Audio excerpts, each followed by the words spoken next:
So if you feel like you're giving her the moon, but it's still not enough, nothing, you can do is satisfying her, then you might be dealing with a female covert narcissist, especially if she's going back and forth between making you feel like you're everything to her and then like you're nothing.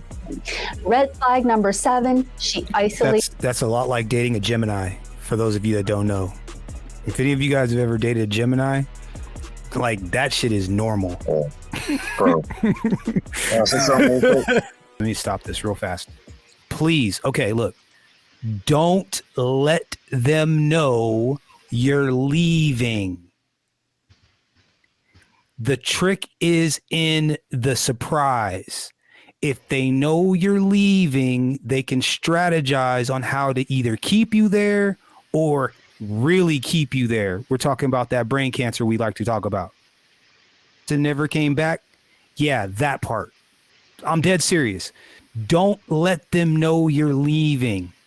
That if you catch anything from any of this shit today, anything, if you take anything away from what we're talking about today, if I could say stamp a message that is like the encompassing the one thing that I think is the most important, once you realize you're in a dangerous situation and a person that you're dealing with has a disorder that's on the list of the things that we did today and you're getting yourself out of that situation, do not let them know you're leaving until you are long gone. Really, y'all don't know this, y'all in danger. I'm a threat. I'm a gamble with your life, cause you know that it's a bet. It's a bet. You know I ain't letting up, my foot is on your neck. Take my word for it, it's a promise and a threat. Really, y'all don't know this, y'all in danger. I'm a threat. I'm a gamble with your life, cause you know that it's a bet. It's a bet. You know I ain't letting up, my foot is on your neck. Take my word for it, it's a promise and a threat. I ain't never really wanna flex my gifts, but I think it's my time. Let me check my wrist. You can never get my shine. I'ma keep on grinding till I reach the tip top. Oh yeah, of course. Let's show the people the video, and and then we'll finish with the swirler, and we'll finish with the swirler so we can laugh at her. Oh, very much so. Very much so. Okay, all right, yeah. So we'll finish with the swirler, and we'll let the white lady talk because white ladies know everything. Shout out to the white lady. Talking about how to spot the red flags when it comes to the female covert narcissist and how to avoid getting trapped by her. And if you already are trapped, at the end of this video, I will give you my best advice on what to do, as well as share with you the worst I've ever heard. And guys, feel free to chime in whenever if you hear something or whatever, feel free to just chime in and I'll stop it. This information. I felt the impulse to yell, leave! Run! Get to the chopper! Hold on, I'm gonna put some just for I'm gonna put some low music in the background. Okay, go ahead. I'll let this rock. Support with your specific situation, please reach out for help. Okay, so I'm going to dive right in. The red flags that the female covert narcissist displays will be different depending on what stage of the relationship you're in. If you are in the beginning where she is luring you and hooking you in, here are some of the big red flags that you will see. Number 1, the intimacy and connection is too intense, too fast, and seems too good to be true. So if your gut is telling you something is off, listen. So if she's telling you, she's putting that good on you. You know what I'm saying? She's putting that good on you. I think they call it guac 3000. You know what I'm saying? Giving you all the bells and whistles. That hurricane guac. Yeah, you got to give her the side eye. You got to be suspicious. Okay? All right. So we'll continue. How this red flag might look in reality is that you will seem to have so much in common. Almost every sentence will start with "me too," and you will feel like you've just met your soulmate. If I Pause ever here. hear any, yeah, Pause if I hear before you say that, if I ever hear any of y'all saying you met your soulmate, I'm gonna slap the shit out of you. Okay? Don't you That ever sort of say no. Go That ahead. sort of Me Too part is the key as far as eradicating self-identity. Remember what I was telling you as far as eradicating the sort of selfhood? Instead of me or you, it's us or we. Are you following me? There's a reason why I made up that word "we heathen" when I put it in the chat. Yeah. Now you see why. Yeah, 100%. Now you see why. Yup. Okay, that's why, because a person does not have selfhood anymore. They become a sort of agent of another person. Okay. Got you. Yeah. Almost that. I mean, you could almost say a possession of sorts. Yep. Like demonic possession of sorts. That's crazy when you think of it that way. All right, and salute. And this real quick. Let me do this real quick. If Wrench Turner feels like he would like to make his way up here, this is for Wrench Turner. Only, please. This is for Wrench.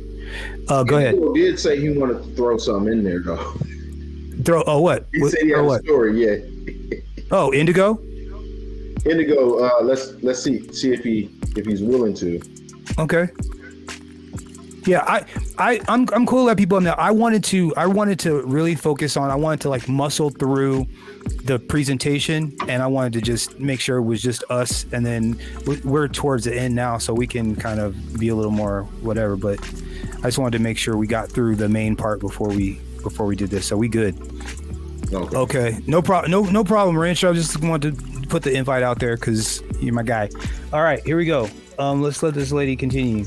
She is creating the illusion that she is the perfect woman of your dreams. And remember, she is data mining and mapping you out emotionally to find information that she can manipulate you with. She will. Boom. Pillow talk. Watch the pillow talk. Watch the pillow talk. Stuff that could be Say it one more used time. to Watch. weaponized against you later. Yes. When they're like, oh, I want you to be sensitive and I want you to tell me your feelings, whatever. Don't believe that shit. Don't do it. Don't do it. Don't do it. Absolutely don't do it. I swear to God, you think I'm joking. Don't do it. You say, oh, yeah. Oh, don't you like the one word answers? Yup. Sure. Absolutely. Or give an answer, but don't be pouring out your heart. Don't be pouring out your heart, because that will get turned around and she will stab you in the back with it forthwith. As soon as there's an opportunity or a time necessary, she'll hit you with it. Were you going to jump in there, Jero? Tell me about your stroke game. I've heard that one. I'm like, Tell you about the stroke game? yeah, I'm like, no. Wow. The fuck? Girls are just so bold these days, man. They're just straight. Just want you to just lay it on out there for them, right? Because I've been in situations where they were like, why don't you, you seem kind of closed off, or you seem a little bit whatever, and it's like, I'm good, and I'm a hell of a conversationalist. I could talk about anything for as long as I like, but I'm not sharing enough intimate details about myself that they can use later on. And that's what I want you guys to make sure that you're paying attention to, right? The pillow talk. Don't do the pillow talk. And I swear to God, there's no such thing as a soulmate. Go ahead, Broken. It reminded me of the skit I saw a couple of weeks back with Trey Rams. Pretty funny bit. He was talking about covering the different situations in which men are showing a more emotional side and catching hell for it. So acting out this kid is like he kissed his daughter on the forehead before he sent her off to school. People trying to make him out to be a pedo. He got to an argument with his girlfriend. Got emotional as any dude would. You sound sassy there. Made jokes out of his legitimate emotions. He gave like the guy friend a bro hug. He tried to make him sound zesty. And then later on, the girl tried to have a conversation with him, and he just one word answers. Like, why are you always so closed off? You need to communicate more. Look, do you see this shit? Do you see this shit? Yeah. That's how it is, bro. It's like they it's a con game to get you to show your hand, and then they try to break you down, right? And then they get into that list, right? They get into your confidence. They get into your, how you feel about yourself, your self-esteem, right? So they got to give you so they can't get in there and bust up your self-esteem unless you give them the keys. Right. Don't give them the Also, keys. Just how fucked up this is. It's like, we have to have straight up like POW mindset. Yeah. No. Yeah. You know what's more fucked up than that? They like it when you do it the right way. That's what keeps them engaged. They respect you when you're a puzzle that they can't figure out, right? They're like, what? I can't.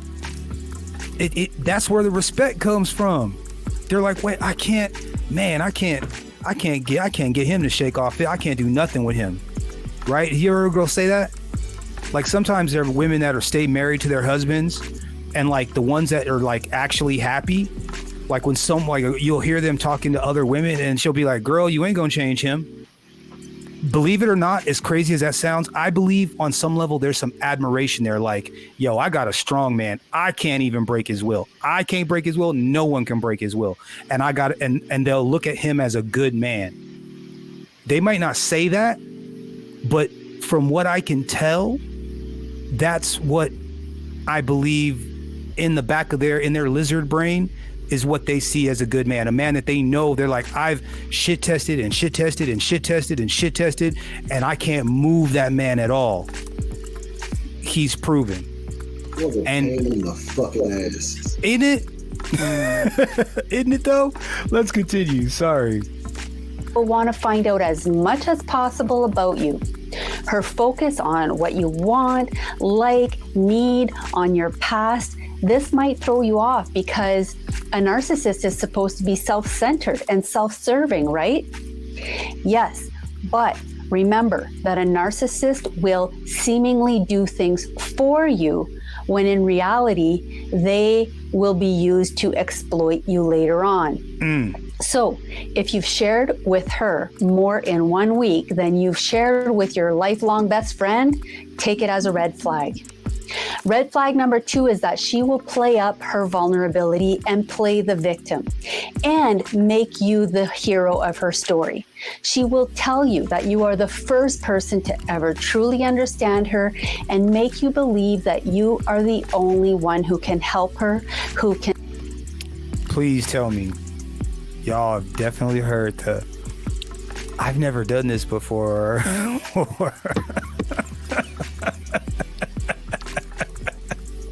Damn. And you find a pack of Trojan Maxes right in their damn dresser, bro. Yeah. I've never done. Oh, yeah, this is the first time. I don't really do things like this, but. Man, you lying your ass off. Stop playing. Yeah, you didn't find a full fist in the closet. You know what I do? I just nod my head. I'll be like, word. Okay.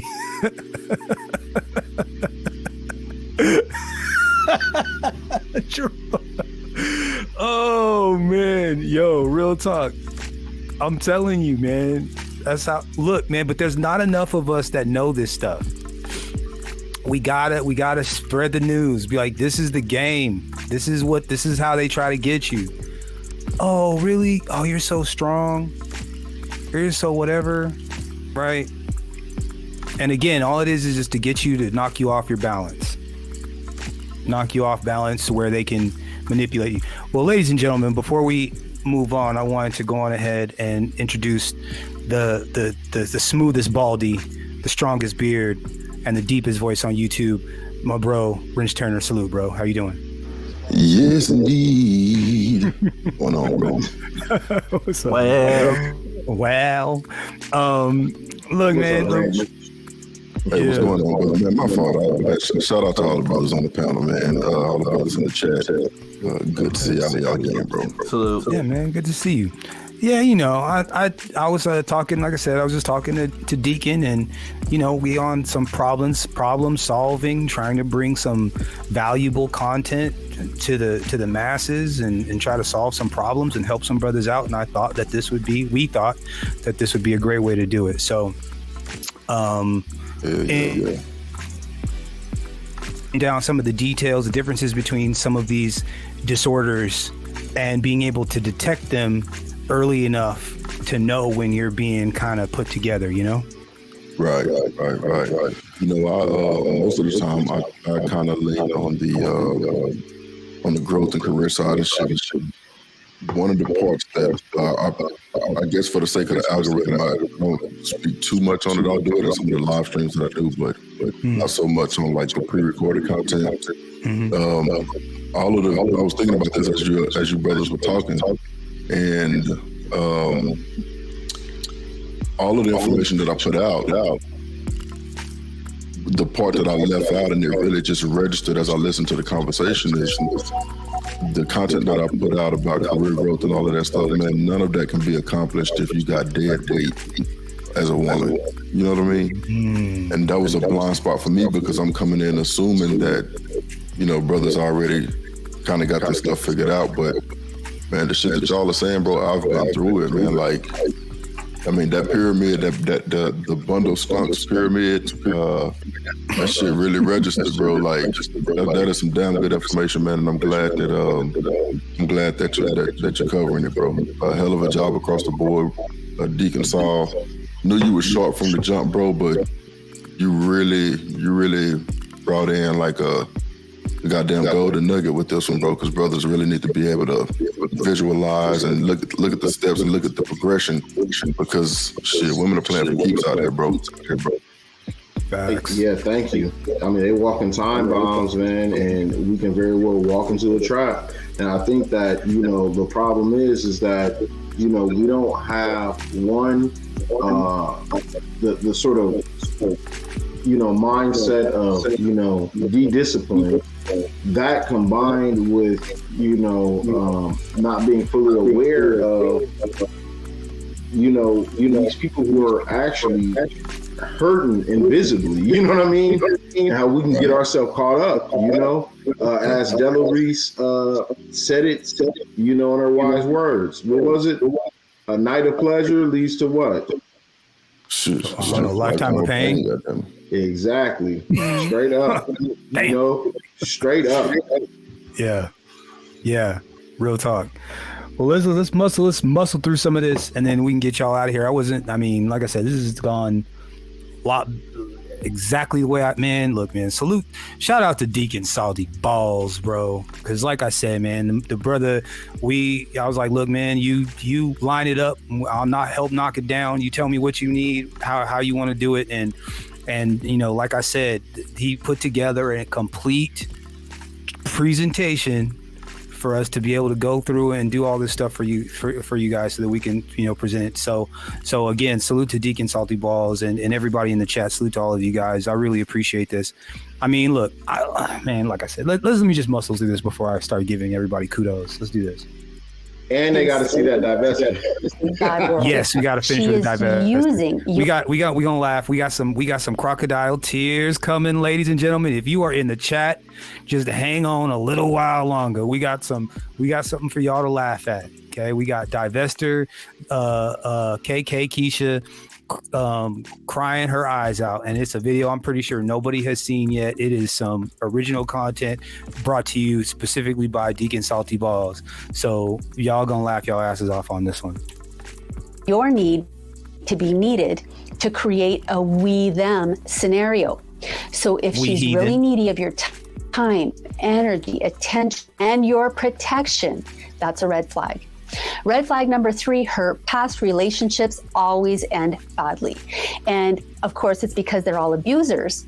And she may even have evidence of this, as many of them may have been charged. Yes. Okay. Let's pause there, shall we? All of her exes are be doing this. Zesty demon. all of her exes be doing stuff to her, and she is, and you are her knight in shining armor, and you wouldn't do those kinds of things to her, would you? Right? And she might slip up sometimes and talk about, you know, the time she slashed his tires or keyed his car or went to his job, right? And think it's funny when she's gotten comfortable with you. That's when you slowly back away from the table, right? Anybody want to add anything to that? I just wanted to make sure we didn't miss that part. Hey, you absolutely right. You know what time it is. Yeah. Whenever she tells you that you're not like her exes, man, I always take that as a red flag, because then I go back and I interview them, because it's just like, I ask them what their name is, but I like to really engage like what really went down, because after, you know, hearing brothers and after like growing up around just people, men who have actually don't even know who their fathers are, that their woman lied all the time about who their father was, he was really upstanding guy, and I'm like, yo, I'm starting to question everything now. No loose ends, especially with the women. So when they tell me about their exes, I'm like, I'm gonna go ask them myself what really happened. Damn. Have you actually done that? There was one time I did it with one girl, but we broke off before I ever had a chance to do it, because I think I kind of scared her beforehand. It wasn't that scared her. It was something else. It was like, yeah, I tried to. Did you try to hit the poop shoot? Hit and quit. Well, hit the poop shoot. She's like, it was sort of a pit stop. You know what I'm saying? I've never done that before.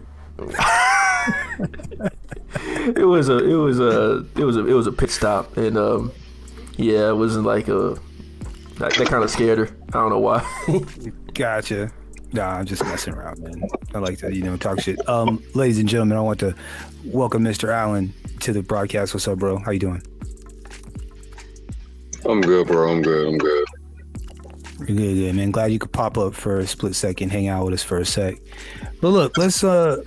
I know you already know about this. You were saying, so Mr. Allen, out of curiosity, before we go into this real quick, you said you wish you would have known this 20 years ago, had some of this information 20 years ago.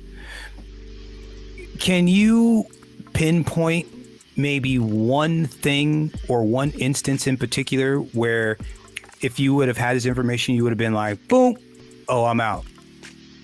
Can you pinpoint one thing that happened?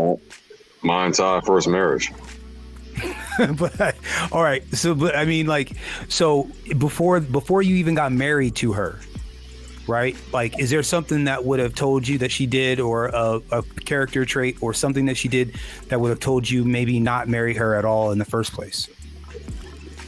Back when I first got married, it was still like the early 2000s. So that's back when not everybody had cell phones. Maybe like 60 to 40% of the population. I know it's a difference, but we didn't use our cell phones like that back then. And I depended on my alarm clock to wake me up. I had to be up at like 4 a.m. And I woke up around 9:30, roughly. My ex-wife unplugged the alarm clock. Can't you just take off today and just stay with me? I'm like, what the fuck? We got kids and bills. Not once, not twice. In fact, my aunt had to jump in her ass, because she's like, well, why do you want him around you that much where he can't even provide? But I just love him so much. No, that's not what it was. It wasn't love. It was control. That's why I said I wish I would have known this 20 years ago. Damn. And see that and remember that pyramid that we were talking about? Oh yeah. Sleep is at the bottom of it, right? You got your employment is like the next thing up, right? Like it literally is these things that we're saying. Like there's a strategy and there are these patterns and strategies that they use to jerk you around. Go ahead, Broken. That is fucking infuriating. All these decades later, all these centuries later, we're still fighting for basic safety, bro.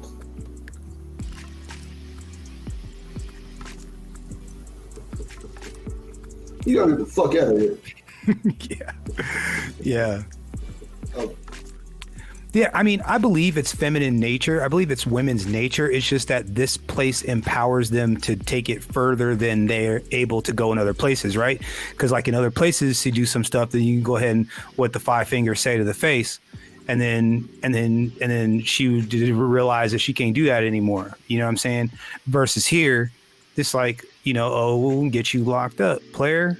You know, and that's how that is. But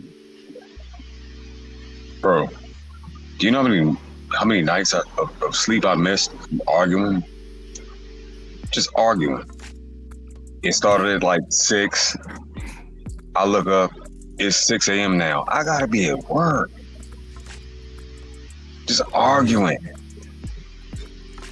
Yeah, I got to the point where I said, fuck it, the hell with it. I would just, if I had to be to work at 6 a.m., I would like leave out around 3. I'd sleep in the car at the job site, knock out. But just years and many nights of just arguing over dumb shit. You burnt the beans for dinner. Well, bitch, you didn't cook, I did. You was burning the beans? I burnt the beans. I was tired. I made dinner. I mean, shit. I went to work, made the money, and I made the beans. What more do you want? Damn, you right. I was just asking, you know. But I burnt the shit out of them beans, though. I did. Yeah. I mean, if she ain't a good cook, and it's like if you don't cook it, then y'all don't eat. Then I understand that. I cook better than every chick I ever dated. Maybe one of them. I had this little Italian thing that one time that could cook a little bit. But anyways, moving right along. Can I point something out real quick? I think that Cody. I think Cody will love this. Go ahead. All right. Y'all remember that song "Juvie on Fire"? No. Yes, sir. Let me go on and tell you the lyric. He said, "Let's say I'm in a room with a bitch and the hoe don't want to fuck. Like a man, I'm gonna beat my meat and get my nut for show. She gonna be drove in." Y'all remember that, right? And I'm gonna cut the TV off and go to sleep on that hoe. Now tell that to your girlfriend. You tell her everything else. She gonna be with her boyfriend. You gonna be by your damn self. Exactly. Yeah. Who's saying that? Wrench. Wrench. Okay. Wrench. Yeah. Look, we might have to go on and do that because as much people like the shit on Juvie, he had a whole lot of wisdom. That might be, to me, that's the best way to articulate the Grey Rock method. Yeah. That's real. Do you have? We don't have to. I'm gonna have to track that down and get the lyrics officially because that sounds. Can you repeat it again? As much as I don't want you to. It's Juvie on Fire. On Fire. He says that on Fire. Man, I don't remember Juvenile on Fire. Okay. I'll leave it in the What's chat. that? 400 Degrees. The album. 400 Degrees. Yeah. It might have been. Yeah. Man, that whole album was fire. That whole album was out of control. Man, straight up. Hey, can I add something real quick too, bro, for the brothers? Absolutely. Hey, man, I know we have this or the narrative been going around about like, you know, the brothers that's in motion, how a woman's income really don't matter, right? I'm gonna tell y'all something from experience, bro. Like what I've learned, once you get to a certain point, you definitely want to interact with women who got something to lose, right? So I know a lot of times we talk about, oh, you know, we can date the barista or, you know, we can date the woman that work at Wendy's, bro. You don't want to be, you know, you don't want to be a brother that's really in motion and doing well. And you get with a woman who don't have nothing to lose. The first thing she gonna do, she's not worried about losing her, you know, Taco Bell job or whatever, but she'll come after you and mess around and mess with your cybersecurity job, or she'll come off. You know what I'm saying? She can easily go to another fast food place, but you know, she mess around and damage your reputation just based off of emotion, knowing that that's something that you care about. You know, she basically gonna mess with years of work and relationships that you've built. So I know the narrative is out there that a woman's income don't matter, but you definitely wanna take into consideration, like, hey man, this bitch gotta have something to lose too. You know what I mean? Yeah. So mess with someone that has something to lose. Absolutely. Yeah. Yeah, that is great advice. Let's let this rock thing hurry up and because I want y'all to see this. I want y'all laughing at this. Extreme she is on the narcissism spectrum. Now, I'm not saying that if someone has been victimized many times, it means that they are a narcissist, but pay attention, especially if this red flag accompanies this next one.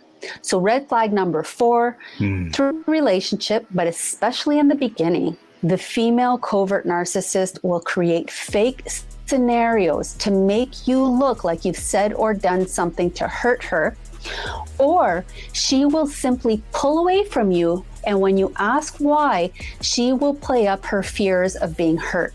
She'll talk about how she's been hurt by everyone in the past, how she's afraid you'll do the same thing. And what she's doing here is eliciting promises from you. She wants you to promise that you're different, that you would never hurt her, never lie to her, cheat on her, abandon her, all things she'll probably do to you, but she wants... All things that she'll probably do to you. Yo. Right? How often it's in the playbook, man. It's in the playbook. Pull away. What's wrong? Oh, you know, I'm just so afraid. I don't want to get hurt again. Like textbook. Oh, you know, I'm afraid I'm gonna get too many. I'm gonna catch feelings too quickly. All right. I just don't want my heart broke again.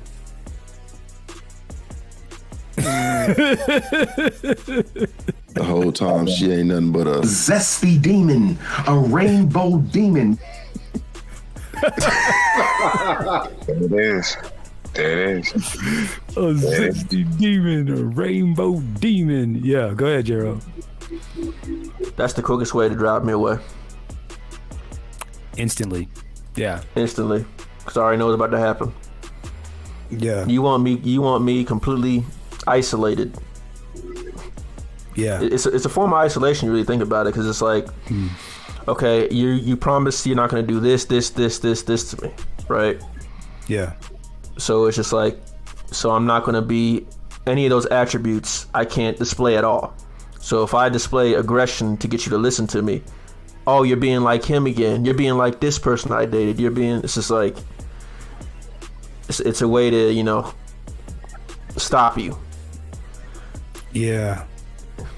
Oh. Man. Mr. 43TX hit that. Bro, I found a video. It's on Oprah's YouTube channel of her and Iyanla Vanzant, bald-headed. She was wearing orange hair. Bro, she had a whole audience of women, and they were chanting, "I was a fatherless child." Oh, it hurts. I was a fatherless child. I was a fatherless child. The whole group was chanting it, bro. I was a fatherless child. They was on that Mahalia Jackson, huh? Bro, I was like, yo, no wonder these hoes hate men. They've been in a man-hating seance for like 20 years. Witchcraft. Yeah. I'm a fatherless child. I am a fatherless child. I was like, yo, this is crazy. So nah, man, you right on the money. It's all a game, bro. It's all a game, and I'm so glad we are having this conversation and shining a big shiny light on it, just so that this stuff stops working, because they're gonna have to switch it up eventually. I think they're running out of dummies. Wants to pull out as many promises from you as possible and get you to repeat them, because she already knows you're going to do everything in your power to keep your word. Red flag number 5, you are being sex bombed. Now, the female covert narcissist often comes across initially as having a high sex drive and an openness to fulfill all of your sexual fantasies. But this is a tool. It's a way to manipulate you, which she often uses along with love bombing to form a powerful combination that makes you feel like you just stepped into another dimension of reality. So these first 5 flags are seen early on in the relationship. So if you are a loyal person with a strong protective instinct and a need to be needed, you are particularly vulnerable to falling prey to the female covert narcissist's tactics and to missing these red flags. Now, if you are already deeper into the relationship, you will also start to see these other red flags. So essentially, I mean, these things are so normal that they're like, so say you've muscled through the first 6 months to a year and a half, 2 years of your relationship, and you've dealt with all of this stuff. So you've just managed it. Then you get into the stuff that she's about to start talking about now, which is crazy in and of itself. That means that she's been picking and chipping away at your self-esteem and chipping away at your structure and your morals and your values the whole time. Red flag number 6, which is when the mask starts to come off. Here you start getting glimpses of Mrs. Hyde, so to speak. You will start seeing sides of her that you'll be tempted to ignore, but these overreactions and bad behavior will soon start to play out more and more. She will get more destructive and more abusive, but she'll always come back sweeter and more angelic than before. And more, you see this hot and cold Jekyll and Hyde behavior that is typical of someone with narcissistic personality disorder. So she will demean you, often subtly, pushing you away and then pulling you back in to feed her need for attention, admiration, and whatever else. So if you feel like you're giving her the moon, but it's still not enough, nothing you can do is satisfying her, then you might be dealing with a female covert narcissist, especially if she's going back and forth between making you feel like you're everything to her and then like you're nothing. Red flag number 7, she isolates. That's a lot like dating a Gemini, for those of you that don't know. If any of you guys have ever dated a Gemini, like that shit is normal. Bro. Absolutely. Every woman I've ever met, and I met and dealt with a lot of them, all of them have had 3 boyfriends, husbands, fiancés. They were all done wrong. They were all dealt a bad hand. They were all mistreated physically or psychologically, and it was never their fault. Whenever you have a woman that claims to be this angel that's been shat on by all these these 3 different men, but then turns around and says, "I've been through a lot." Well, that doesn't make sense. Yeah. If you only had this limited number of partners and experience, how much have you been through? Like what were these men, monsters? Yeah. Nah. Those are the 3 she told you about. The rest of them, the random BJs in the back alley or at the bar in the bathroom, those don't count. They don't count. Nah, they don't Whenever count. she gets a tree or a bill paid, they don't count. Those don't count. Yo, that's so real, bro. I had a girl tell me that once. Oh, it was a client. It wasn't a client, but she's talking about her number. She's like, oh, well, I was like, that was just like one time. That doesn't count. Like on her number. like on her main number, like just because it was only one time, it didn't count. I was like, what? See, that's, They don't count. They don't count. Yeah, they don't count. Drunk nights, they don't count. They don't count. Oh, use the condom? Oh, that don't count. That don't count. Nah. Yeah. That's good. I'm so glad. Look, for most of the guys on this panel, this is old news, but I think that there's a lot of guys that have never heard this stuff before that need to know how they're being jerked around. And I'm glad we're getting some of this stuff out. We're almost done with this. We're almost done. Leads you from your family and friends or turns them into her allies.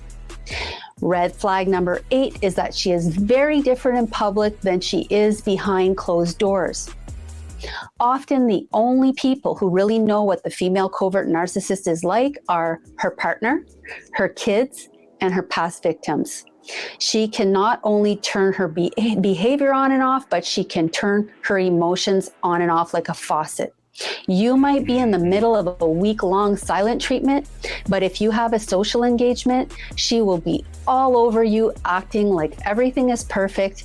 And then the minute you're back in the car, the silent switch is flicked back on. Now, the last 2 red flags have more to do with changes that you start seeing within yourself.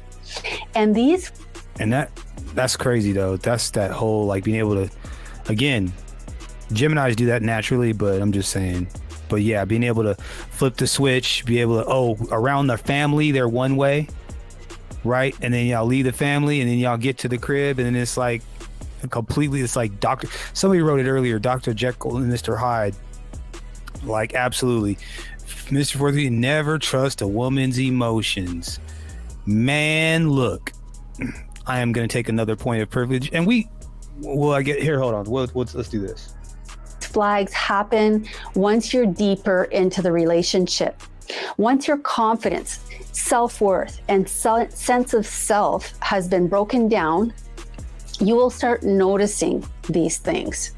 So what at the top of the pyramid we looked at, like that's your self-esteem, like that's all your whatever. So we have systematically worked our way up the pyramid to our that Deacon Deacon showed us earlier. So mind you, go ahead. Your most primal needs as a person, your safety needs, your love and belonging, which are your relationships and stuff with other people, your self-esteem, and then obviously the peak of the pyramid is self-actualization. That's you coming in your true form. Like, for example, you would see Jordan on the court, exuberating his best, or Kobe when, you're just unstoppable, you being in the zone, okay? But you're not able to reach that because someone inherently blocks your ability to do that. They start by chipping away with the physiological needs, okay, by seeing how you're going to respond to your most basic needs. And if you don't care about that, then I can move on to chipping away boundaries when it comes to your employment, your health, your property, your retirement plans, and things like that. And then after I've done that, then I can go ahead and start, playing games with your family and turn your family against you. Okay. Now, after all that is out of the way, what's left is just you and that person. Okay. Now, usually the esteem part is the last stand. And now that sort of mindset of, I'm just going to live with this and settle with what this situation is, or, I'm just going to, think to myself, like, how could I have allowed this to go so far where I have lost self-respect, esteem, my own strength, and my own sort of personal self-determination and dominion? That person either allows it to happen and they become a proxy to this other person's whims and wishes, these sort of spineless wee heathens, or on the other end of it, they become more, you're kind of fighting for self, and by then when you're fighting for your esteem, usually people overreact. They usually pull out fast, and when they pull out too fast, that's when trouble comes. If you let it get so far as esteem, best bet, that's not going to be a situation where you're going to leave uninjured. And I mean legally, socially, financially, or so forth. Yeah. And always pull out. In fact, you should probably strap up. But that too. I just sorry, I couldn't. I'm 12 sometimes. Let that rock. What you'll see is that you stop holding your ground because the consequences of standing up for yourself are too intense and too damaging. So you start to shut down emotionally, to feel helpless, maybe even anxious and depressed. And if you start to pull away from her, she will give you glimpses of what attracted you to her in the first place. She might even build you back up slightly, like a cat who pretends to let the mouse go just to pounce on it again as it's getting away. Damn. Flag number 10, you have no idea who you are, what you like, what you want, what you need. Basically, your sense of self is pretty much shattered. Damn. As promised, I'm going to give you the worst advice I've ever heard on how to handle a female covert narcissist. And here it is. To let her know that she's a narcissist and suggest that she get help. Now, if someone tells you this, you should immediately assume that they know very little about narcissistic personality disorder, because this goes for all narcissists. Don't tell them they're a narcissist and that they need help. It's not going to work. No. So find someone who has experience, someone who can help you figure. That sounds like a great way to get shot, is what I'm saying. I'll leave it there. If you suspect that they got these kind of problems, like I said, and like Deacon Salty Ball said, slowly back away from the table, plan your exit strategy, and don't let them know you're leaving. Okay, hold on real quick. Let me stop this real fast. Please. Okay, look. Don't let them know you're leaving. The trick is in the surprise. If they know you're leaving, they can strategize on how to either keep you there or really keep you there. We're talking about that brain cancer we like to talk about. It never came back. Yeah, that part. I'm dead serious. Don't let them know you're leaving.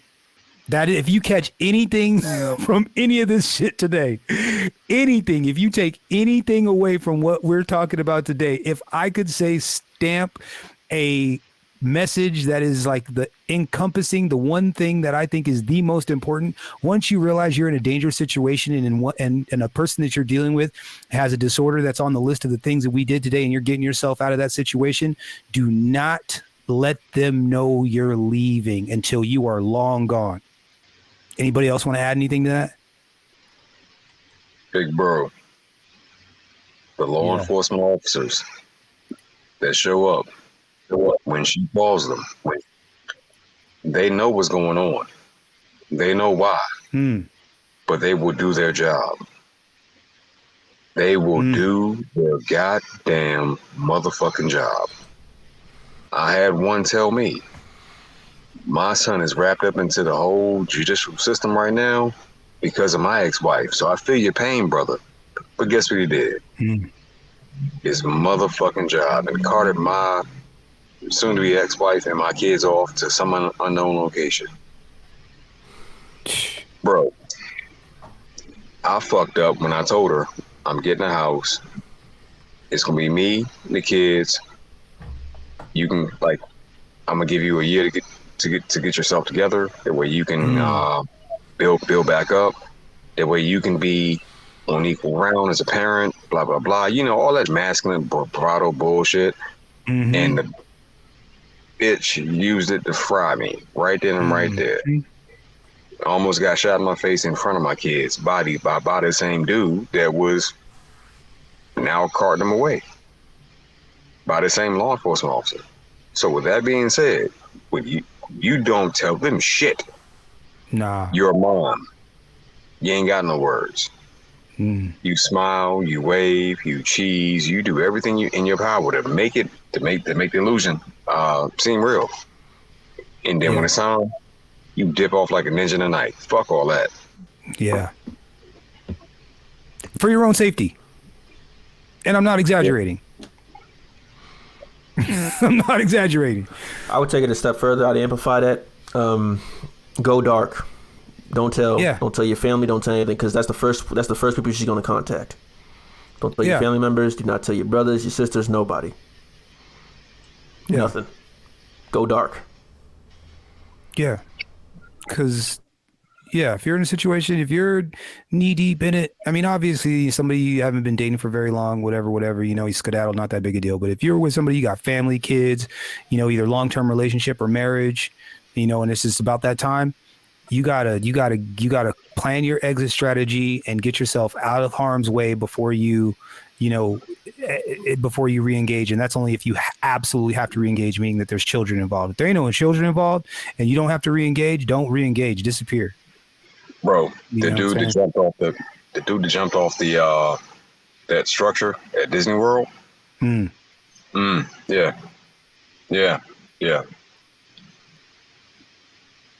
It's too many. It's way too many. It's way too many examples. Like, nah.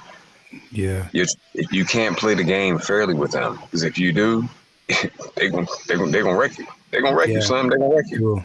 They will. And bro, and when they do it, the news will make it sound like it was your fault. Remember that clip I played earlier today? That play. So that news clip that I played earlier, that dude that had the girl that was all pouring stuff on his car, right? So she followed him or found him at a hotel, right? She busted out every window she could until she found his room. When she found his room, she went ahead and gave him that brain cancer. Okay. When they played it on the news, they said that they didn't really understand what happened. The cops got called because of an attempted robbery. When they got there, they said all they heard was windows being broken. And they said that one witness may have heard a woman screaming. But we all know how Keisha sounds when she's upset and doing, you know what I'm saying? We all know what that sounds like. But she said one witness said they may have heard a woman screaming, and he was just found dead. But there was no explanation, the fact that it was his baby's mother of two that tracked him down, and it was a female was the person that did that. So even in your demise,